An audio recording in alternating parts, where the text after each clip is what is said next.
It's dwindling. And therefore, I'm in cares and anxieties. What is the doctor going to say on Tuesday when I go see him after he did some tests?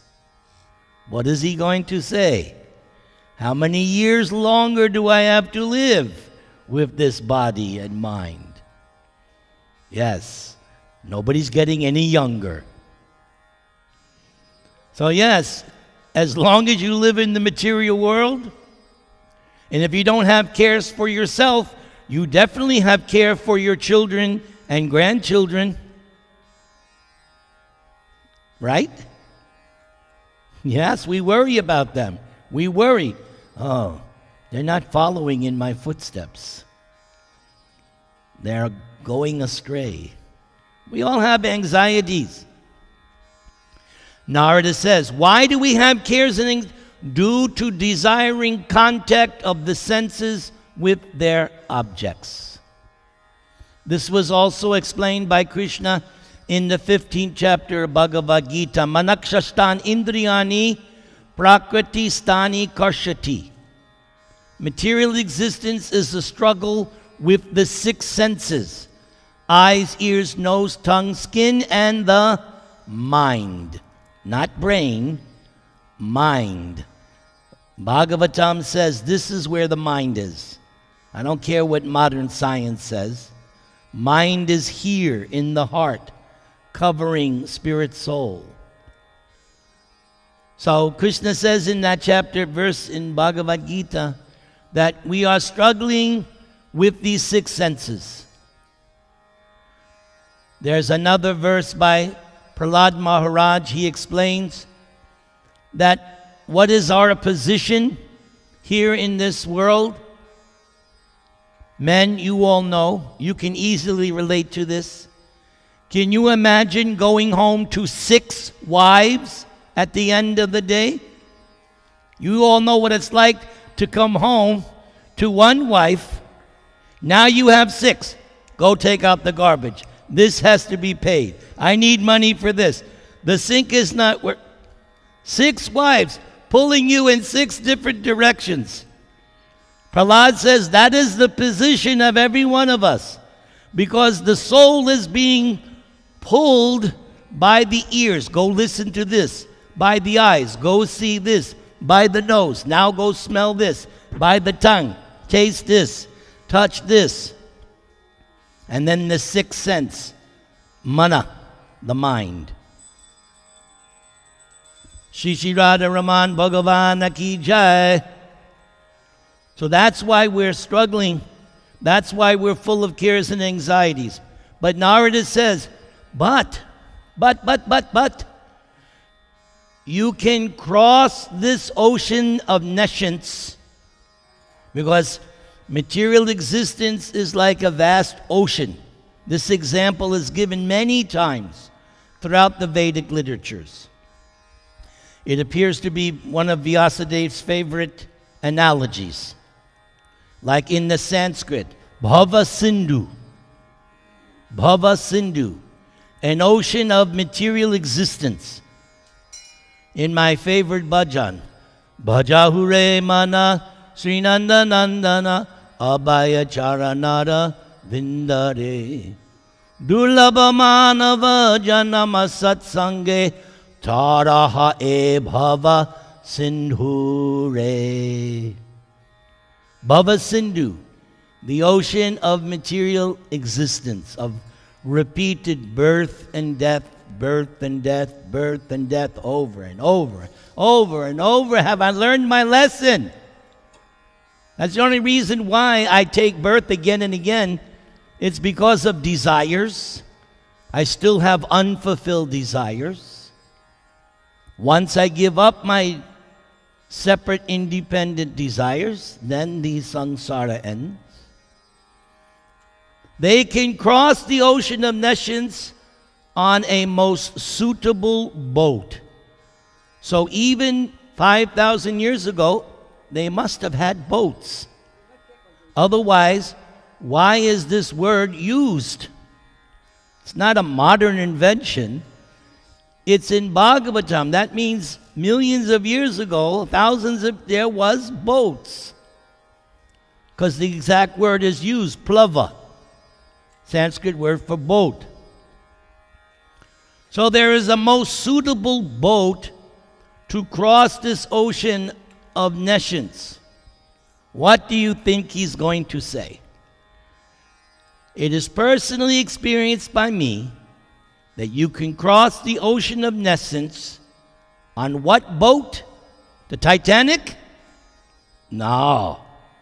Constant chanting of the transcendental activities of the personality of Godhead. And Narada says it is personally experienced, because that's exactly what Narada does. He travels all over, and wherever he goes, he's preaching. Let's take a look at Narada's illustrious disciples. Prahlad Maharaj. He preached to Prahlad when he was in the womb of his mother. His mother was taken away by Indra and the other devatas, and they were going to kill the child as soon as he took birth. But Narada said, no, you cannot harm this child because he is a devotee. Even you wanted to kill him, because what does Krishna say in Bhagavad Gita? Kaunteya pratijanahi na me bhakta pranasyati. The whole story of Prahlad is an example of that one line in Bhagavad Gita. How many times Hiranyakashipu tried to kill his own son?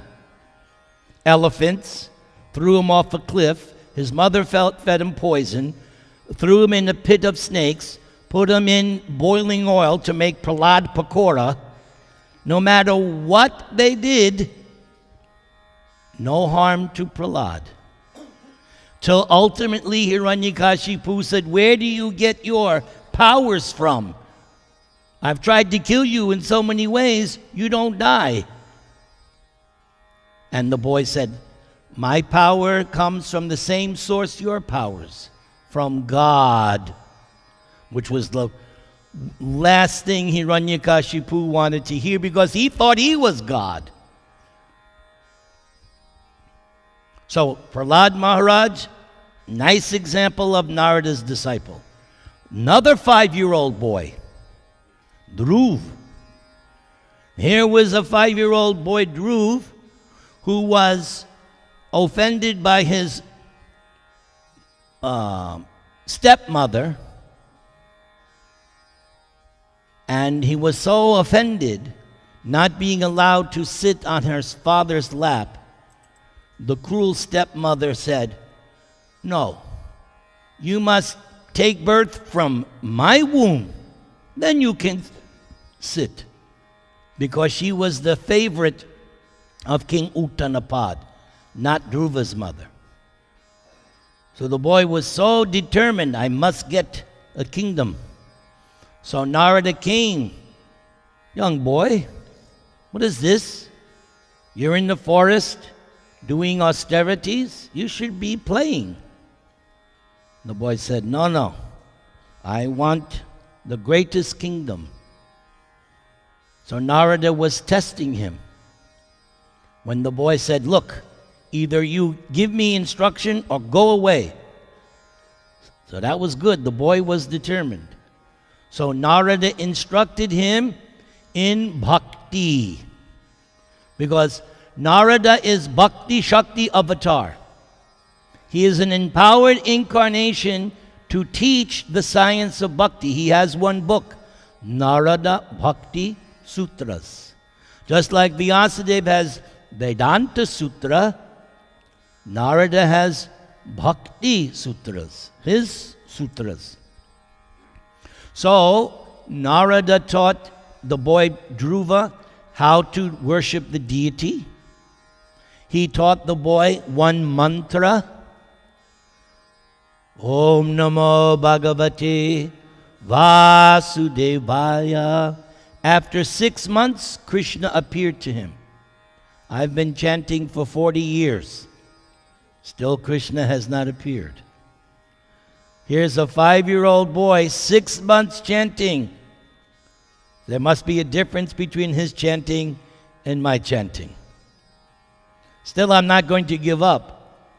Even if it takes 40 million lifetimes, I'm not giving up, because I am convinced that this process works. Hari Bol. Let's see, he has other disciples. Chitraketu. When Chitraketu lost his son, Narada came and preached to him. And Chitraketu, by Narada's instructions, also chanted the same mantra. And after 7 days, the Lord appeared to him. Wow! 7 days of non-stop chanting. So these Vedic mantras are powerful if they're chanted properly, purely, sincerely, with no offense. Let's see, who else does he have? He has one disciple, Mrigari. There was a hunter, and he was half killing animals so that they would suffer more.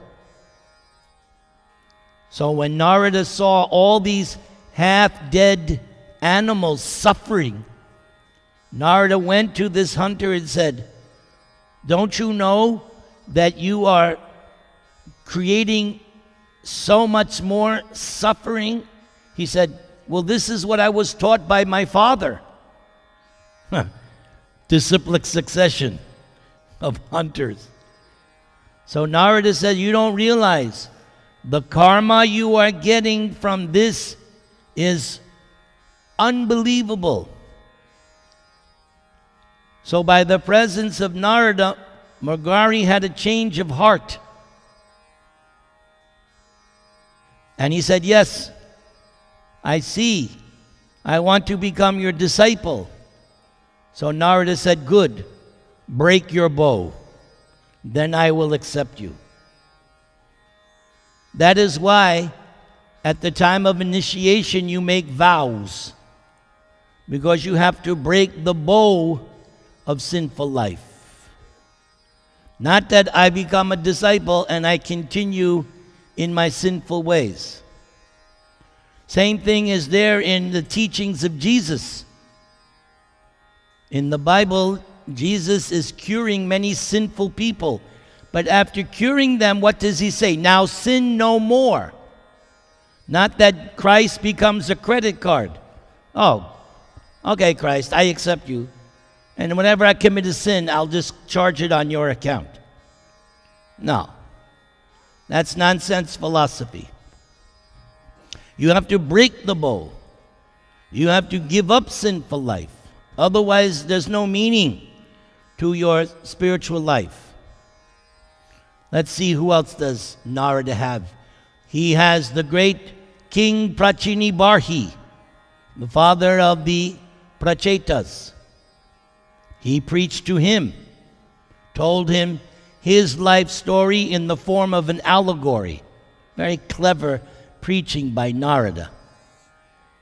Instead of directly pointing out the faults of the king, he told the king's story by referring to some mythical character, but it was actually him.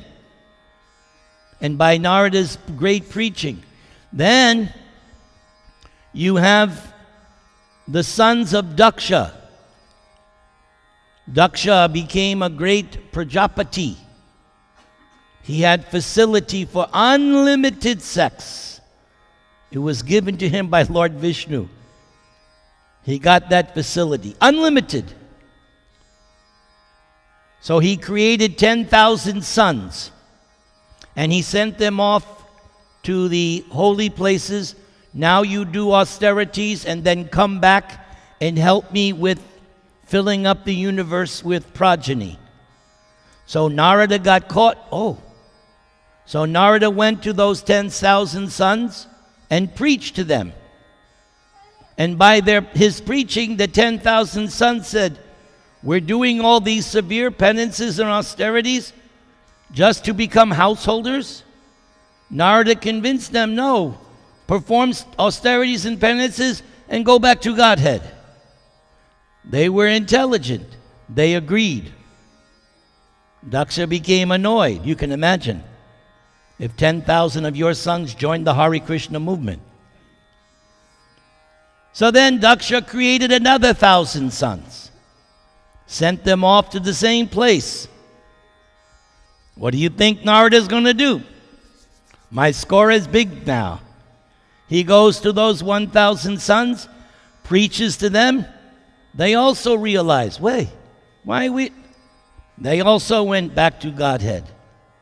So Daksha became very angry at Narada and cursed him. Narada took the curse. What was the curse? You cannot remain in any place for more than a few days. Narada said, no problem. Why? Because Narada knows if I stay in one place, what's going to happen? Some Mataji is going to get me. So he's happy. He was cursed twice like that. Twice Narada was cursed like that. You cannot remain in any one place for too long. You must continually travel. Therefore, sannyasis, they follow that. Don't stay in one place. Constantly travel. Constantly travel, but not just travel. You have to chant and preach. Hare Krishna, Krishna Krishna, Hare Hare, Hare Rama, Rama Rama, Hare Hare.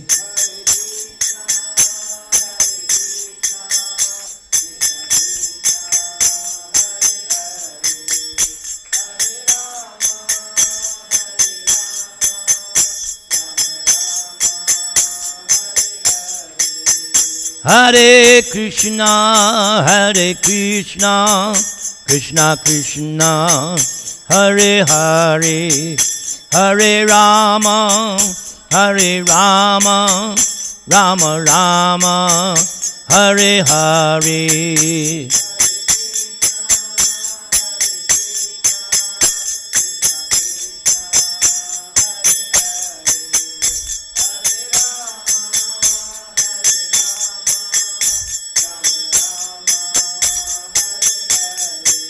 Hare Krishna,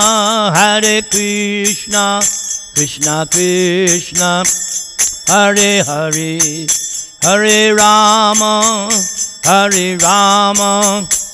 Rama Rama, Hare Hare.